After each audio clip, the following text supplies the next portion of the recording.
Unacademy. Let's crack it. नमस्कार दोस्तों, pathfinder पर आप सभी का स्वागत है। मेरा नाम निधि है। दोस्तों, सरकार ने चीटिंग और पेपर लीक जैसी जो कृत हैं उनको रोकने के लिए कड़ा कदम उठाया है और लोकसभा में एंटी चीटिंग बिल को प्रस्तुत किया गया बजट सत्र में। इस बिल में कुछ बहुत ही स्ट्रिक्ट प्रावधान भी दिए गए हैं, जिसमें एग्जामिनेशन हॉल के बाहर जो माफिया काम करता है उसको आइडेंटिफाई कर कर उस पर जुर्माना और सजा का प्रावधान तो है ही, साथ ही जो ऑफिसर्स इसमें इन्वॉल्व होते हैं, जो बच्चे इसमें इन्वॉल्व होंगे, उनको भी सजा और जुर्माना यहाँ पर देना होगा। तो काफी स्ट्रिक्ट यहाँ पर प्रावधान किए गए हैं। क्या एग्जैक्टली इस बिल में कहा गया है, क्या है ड्राफ्ट डॉक्यूमेंट के अकॉर्डिंग इस बिल के प्रपोजल, इन सब चीजों के बारे में डिटेल में बात करते हैं। क्यों इसकी आवश्यकता पड़ी, इस पर भी नजर डालेंगे। तो पहले न्यूज देख लेते हैं। What is the new public examination bill aimed at stopping cheating in exams? 10-year jail term, 1 crore fine. What is Modi government's new anti-cheating bill? जानते हैं इसको डिटेल में। तो नया बिल जिसको इंट्रोड्यूस किया गया हाल ही में बजट सत्र के दौरान लोकसभा में, और उस बिल का फोकस है बेसिकली कि जो स्टूडेंट्स अपीयर करते हैं या प्लान कर रहे हैं हायर एजुकेशन एंट्रेंस एग्जाम्स के लिए, स्कूल एग्जाम्स के लिए, या फिर जॉब एग्जाम्स के लिए जो बच्चे आते हैं, एंट्रेंसेस देते हैं, उनको यहाँ पर बेसिकली उनको फोकस में रखते हुए ये बिल लाया गया है, ताकि जो जेन्युइन कैंडिडेट है उसको सफर ना करना पड़े because of paper leak and cheating cases. क्या होता है अल्टीमेटली, जब चीटिंग केसेस का पता लगता है, पेपर लीक का पता लगता है, तो पेपर कैंसिल हो जाता है। तो उससे जो जेन्युइन बच्चा है वो भी सफर करता है। I hope you all understand that, और आप उस चीज को समझते भी बहुत अच्छे से हैं। सेंटर ने इंट्रोड्यूस किया इस बिल को to deal with the cases of exam paper leak and tampering with the answer sheet. और ये कैसे होता है, खुद से तो नहीं कर सकता कोई भी ऐसा, इसमें government officials are involved and there are other malpractices जो कि अलग अलग राज्यों में देखी गई हैं। पिछले कुछ सालों में बहुत ज़्यादा देखा गया है, चाहे वो राजस्थान हो, गुजरात हो, यूपी हो, बिहार हो, हिमाचल प्रदेश हो। यहाँ पर पेपर लीक हो जाता है, आंसर शीट के साथ टैंपरिंग होती है, जिसके बाद पेपर कैंसिल हो जाता है अल्टीमेटली जब इसके बारे में पता लगता है। तो it affects and it is basically not right thing for students who are working hard and they're going and preparing for these exams, और उसके बाद ultimately because of few people the exam get cancelled। ठीक है। सो ये जो states हैं, इन राज्यों में अपने अपने कानून हैं, इनके अपने अपने कानून हैं to deal with the menace of this exam paper leak. But अब सिचुएशन इतनी खराब हो चुकी है इस चीज को लेकर कि सेंट्रल लॉ लाना आवश्यक था, ताकि इस सिचुएशन से और बेहतर तरीके से निपटा जाए। ठीक है ना। ये जो एंटी चीटिंग बिल है ये सजेस्ट करता है पनिशिंग स्टूडेंट्स और ऑफेंडर्स। जैसा कि मैंने आपको बताया, ना केवल बच्चे बल्कि कोई भी ऑफेंडर, चाहे वो पब्लिक ऑफिशियल्स हो या फिर कोई माफिया हो जो इसमें इन्वॉल्व हो, जो पूरे ग्रुप्स होते हैं, गैंग्स होते हैं, उन सबको आइडेंटिफाई कर कर उनको भी पनिश करना होगा who managed to leak exam question papers before certain examination। यहाँ पर under the public examination prevention of unfair means bill जो बिल आया है, this is the name of the bill, public examination prevention of unfair means bill. यहाँ पर offenders 1 crore तक का fine इन पर लग सकता है और 10 साल तक की इनको सजा हो सकती है। इसके बारे में और डिटेल में बात करते हैं दोस्तों, बट बिफोर मूविंग फॉरवर्ड, ये मेरा छोटा सा इंट्रोडक्शन है। This is my Telegram channel, जहाँ पर आप मुझे फॉलो कर सकते हैं और all my class update schedule in PDF. कोई और जानकारी के लिए, कोई और क्वेरी के लिए भी आप मुझे यहाँ पर अप्रोच कर सकते हैं। दिल्ली में हमारा सेमिनार हो रहा है अश्वमेध, आपने देखा ही होगा इसके बारे में। साथ ही मैं बता दूं, करोल बाग जो सेंटर है हमारा, यहाँ पर हमने कोर्सेज शुरू हो जाएंगे 15 फरवरी से। अभी अगर आप कोर्स लेना चाहते हैं तो आप चाहिए सेंटर, आपको 35% तक का डिस्काउंट मिलेगा। कोई भी जानकारी आपको मिल जाएगी मेरे टेलीग्राम चैनल के माध्यम से। आपको वहां जाकर सिर्फ मेरा नाम बताना है, there is a form which is given in the description box, उसको आपको भरना है और आपको ये डिस्काउंट वहां पर मिल जाएगा। कोई और जानकारी के लिए सेंटर विजिट कर सकते हैं, इस नंबर पर कॉल भी कर सकते हैं। साथ ही मुखर्जी नगर जो सेंटर है हमारा, वहां पर भी ये कोर्सेज चल रहे हैं। यहाँ पर भी दोस्तों आपको 35% का डिस्काउंट मिल जाएगा आपके कोर्स में। इस नंबर पर आप कॉल कर सकते हैं या फिर सेंटर विजिट कर सकते हैं। जब भी आप कॉल करेंगे आपको सिर्फ एजुकेटर नेम में मेरा नाम बताना होगा कि निधि मैम के रेफरेंस या निधि मैम के थ्रू या निधि मैम के बाद से पता लगा कोर्स के बारे में, you will get the best discount available. Alright. साथ ही प्रयागराज यूपी में भी हमारा एक सेंटर शुरू हो गया, जहाँ पर ना केवल हम यूपीएससी बल्कि यूपी पीएससी की तैयारी भी आपको करा रहे हैं दोस्तों। बहुत ही नॉमिनल प्राइस है, मतलब टेस्ट सीरीज आप देख सकते हैं, बहुत ही नॉमिनल प्राइस की टेस्ट सीरीज है यहाँ पर यूपी पीसीएस के लिए भी और यूपीएससी के लिए भी। ऑफर प्राइस यहाँ पर आपको मिल रहा है। कोई और जानकारी के लिए आप सेंटर विजिट कर सकते हैं, इस नंबर पर कॉल कर सकते हैं। चलिए, अब इस ड्राफ्ट बिल में क्या क्या कहा गया उसको ध्यान से समझते हैं। तो यूनियन कैबिनेट ने प्रपोज किया है कि कम से कम 3 से 5 साल की सजा होनी चाहिए अगर कोई ऑर्गेनाइज क्राइम है तो यहाँ पर जो अक्यूज्ड है उसको सेंटेंस हो सकता है 5 से 10 साल का भी, मतलब कोई माफिया है, कोई गैंग इन्वॉल्व है इसमें, तो उसको 5 से 10 साल तक की सजा भी हो सकती है इस केस में। और मिनिमम फाइन जो रखा गया है यहाँ पे 1 करोड़ का रखा गया है, जिसको इम्पोज किया जाएगा। जो सर्विस प्रोवाइडर फर्म्स होंगे एग्जामिनेशन में, अगर वहां पर भी इस तरह की हरकतें हो रही हैं तो उनको भी फाइन देना पड़ सकता है 1 करोड़ रुपए का। इसके अलावा जो रिकवरी होगी प्रोपोर्शनेट कॉस्ट ऑफ एग्जामिनेशन की, वो भी प्रपोज की जाएगी as punishment to the service provider firms. और साथ में जो फर्म है उसको बार कर दिया जाएगा from conducting a public examination for 4 years। तो यहाँ पर ना केवल ऑफेंडर्स, ना केवल स्टूडेंट्स, बल्कि जो फर्म्स है जहां पर ऐसा हो रहा है उन पर भी कार्रवाई का प्रावधान इस बिल में दिया गया है। जो बिल है इसको पायलट किया गया by the department of personal and training DOPT under the ministry of personnel public grievance and pensions. यहाँ पे ये कवर करेगा सभी रिक्रूटमेंट और एंट्रेंसेस एग्जाम जो होते हैं, जैसे कि UPSC हो गया, स्टाफ सिलेक्शन कमीशन हो गया, SSC हो गया, रेलवे के एग्जाम्स हो गए, बैंकिंग के एग्जाम्स हो गए, कॉमन यूनिवर्सिटी एंट्रेंस टेस्ट जो CUET है वो हो गया, NEET हो गया, national eligibility and entrance test, या फिर JEE हो गया। इस तरह के सभी एग्जाम्स को इसमें कवर किया जाएगा, इस तरह के जो ये बिल लाया जा रहा है उसमें। इसके अलावा जो भी कंप्यूटर बेस्ड एग्जामिनेशन हैं जिनको कंडक्ट किया जाता है through NTA national testing agency, वो भी इस बिल के परव्यू में आएंगे। तो यहाँ पर बहुत कड़ी कार्रवाई यहाँ पर की जा सकती है और सख्त डिसीजन यहाँ पर लिया जाएगा। ऑब्जेक्टिव क्या है इस बिल का? देखिए, जैसा कि मैंने आपको शुरुआत में बताया, ऑब्जेक्टिव सीधा है।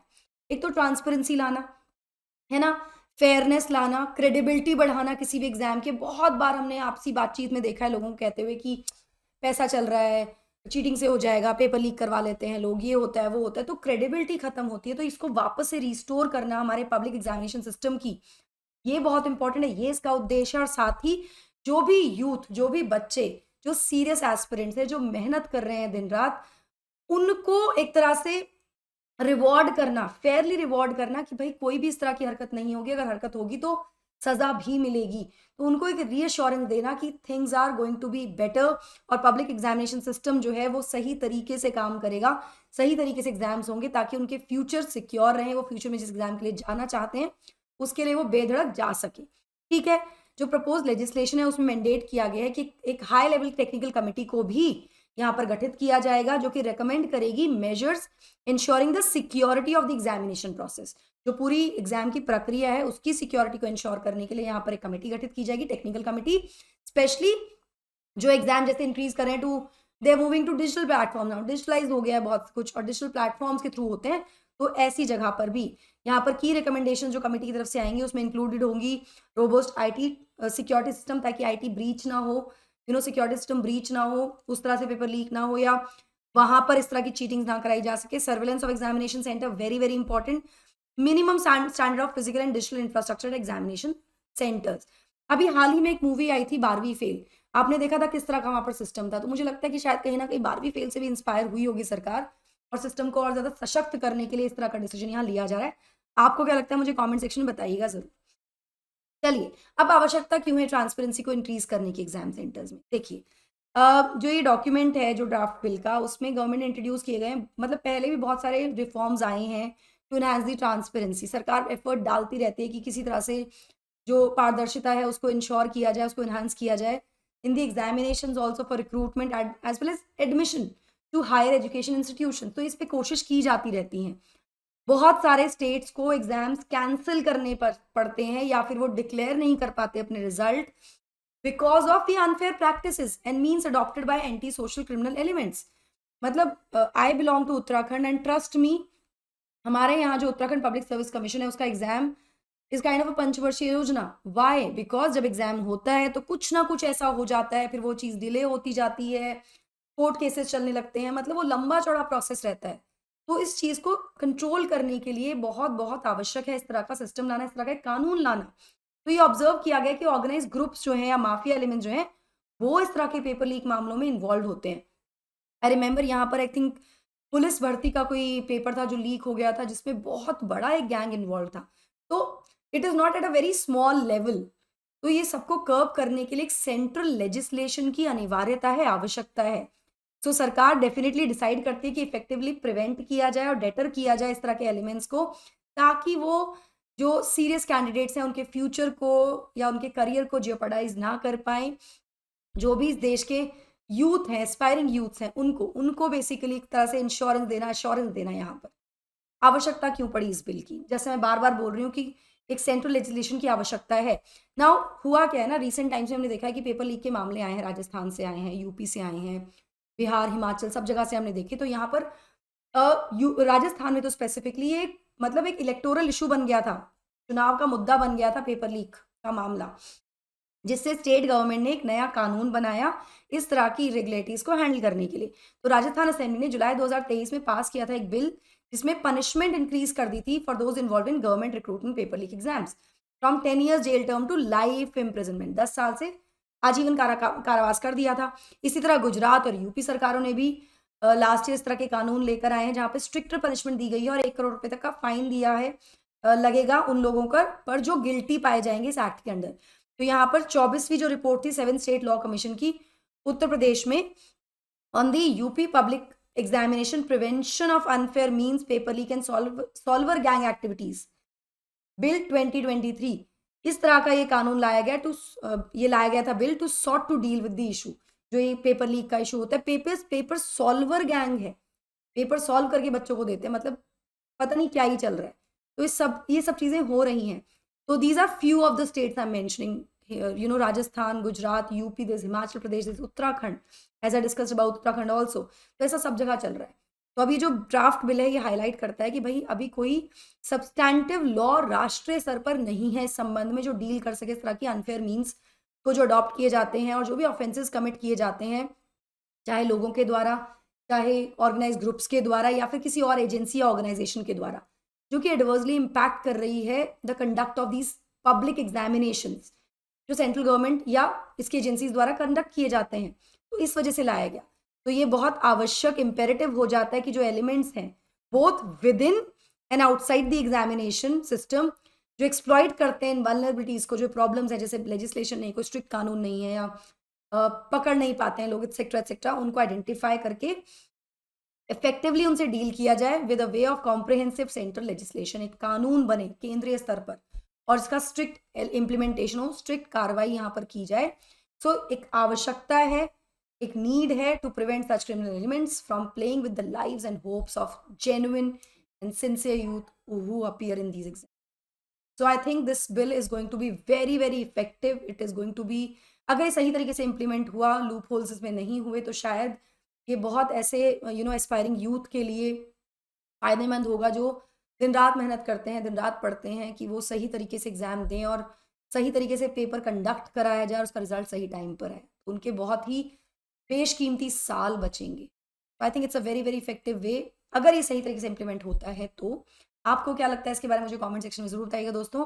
अनअकैडमी IAS ऑफलाइन सेंटर्स के बारे में आप जानते ही हैं। हमारे सेंटर्स दिल्ली में राजेंद्र नगर और करोलबाग राजेंद्र नगर और मुखर्जी नगर में है, वहीं यूपी में प्रयागराज में भी है। तो आप ये सेंटर विजिट कर सकते हैं। वहाँ पर आपसे एजुकेटर के बारे में पूछा जाएगा, कहाँ से आपको पता लगा। तो आप प्लीज़ मेरा नाम लेना मत भूलिएगा। माय नेम इज़ निधि ढाका, मेरा नाम वहाँ पर लीजिएगा और आप वहाँ पर एक फॉर्म भी फिल कर सकते हैं। डिस्क्रिप्शन बॉक्स में एक फॉर्म दिया, उसको फिल कर सकते हैं और जाकर फ्री डेमो क्लासेस भी अवेल कर सकते हैं। तो that will be all from my side. I hope you like the session. Do not forget to like, share and subscribe to the channel and also hit the bell icon so that you get notifications about the latest update. Thank you so much. God bless. Take care. Bye.